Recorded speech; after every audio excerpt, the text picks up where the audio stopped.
Hello, as promised, this is an updated commentary and review of the 300 class helifiber body made by J-Team, available over on helifever.com. As you might recall from a number of the pictures and the comments that I made, that overall it actually seems like it's a pretty nice piece.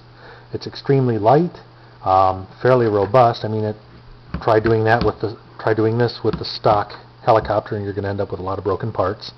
It's fairly stiff and rigid.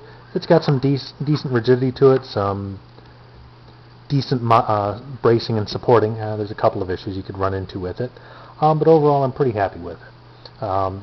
When you first get it, it comes in a nice little box. Now granted, it's not quite as nice as, say, the aluminum box you get with your T-Rex, but all things being said, it's not a bad little kit. A number of things that I've talked about that could be, that could use some work on it, but first I wanted to go through and give you some of the things that I think actually are pretty good on it. As I showed you, this thing seems to be actually pretty resilient and have a lot of flexibility to it.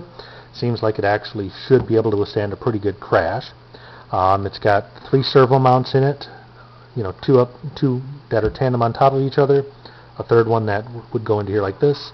Evidently, per the pictures and whatnot they have on their website, the body of the servo actually goes on the outside here with the arms sticking up through the center. It's got bearing cups on top and on bottom here, if you can see through there, that show, that should be a pretty good fit for that. I think that it says that they're 6mm bearings. I'll have to verify that. I'm actually going to go and do some just try mount, seeing what bearings will actually work with it. It also comes with extra servo mounts here and on the bottom right here. I'm not quite sure what that really means, but it's there. I guess if you wanted to try to put some kind of retract or something on it, or maybe if you want something for cameras or something like that, it might work. A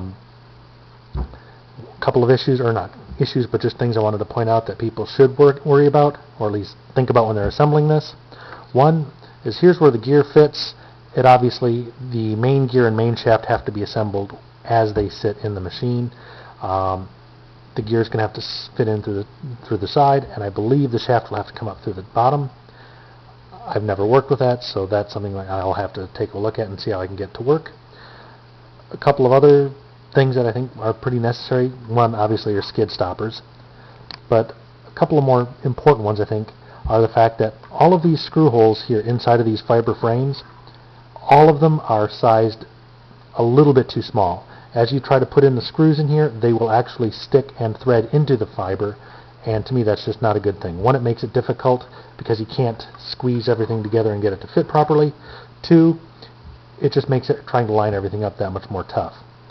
Now, another one I would definitely want to make a change and suggestion to is the skid mounts. Currently it just has 2 small screws here and 2 small screws back here, and then a couple of ones that fit inside of a small bar in the back frame here.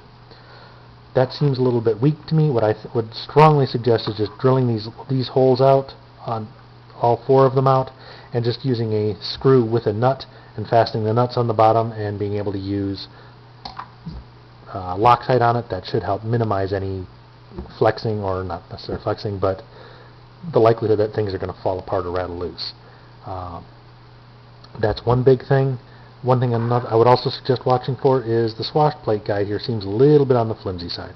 Granted, it doesn't take a whole lot of forces during flight, but that's something I think you need to be kind of aware of. Another big issue that has me concerned is this distance right here is approximately 1 1/8 inch, or approximately 1 1/4 inch, whereas if you look at it over here on the CP, it's actually 1 3/8. If you take a look at the website, I actually included a couple of pictures with it that show the actual difference. Maybe you could shim the gear down underneath here, I'm not sure, but that's one thing that does have me a little concerned. Another thing that's a little bit troublesome but not a huge issue is all of the parts that fit inside here, they're all horizontal. There's no vertical bracing inside of what's going on, so that in theory these 2 pieces here could just kind of rotate and flip all of these. You do have a decent bit of mounting here in the back where the tail boom mounts, but that's just one small little thing I'd kind of be concerned about. One last thing I would make a comment is they do mention that it does have an integral servo mount. I really don't know where you would put it. I guess it could fit inside the frame here, possibly adhere it to the bottom of the mount, the boom mount or something, but there's nothing obvious about it. But I guess that's a small thing. With all the other things that we have to actually go through the trouble and try to fit things on these, I think that's a small issue. Oh, one other nice little touch they have is they've got these holes here, and I believe this hole here for mounting your canopy. It's not an exact fit, but it actually does a pretty decent job. One other thing I wanted to do is to show you the compare the sizes of the two. They're actually pretty darn close. While not identical and the offsets are a little bit different, they did a pretty nice job. Anyhow, I hope this gives you a little idea what you're looking at if you're considering to buy it. Doesn't seem like it's a bad deal, especially for $25. Enjoy!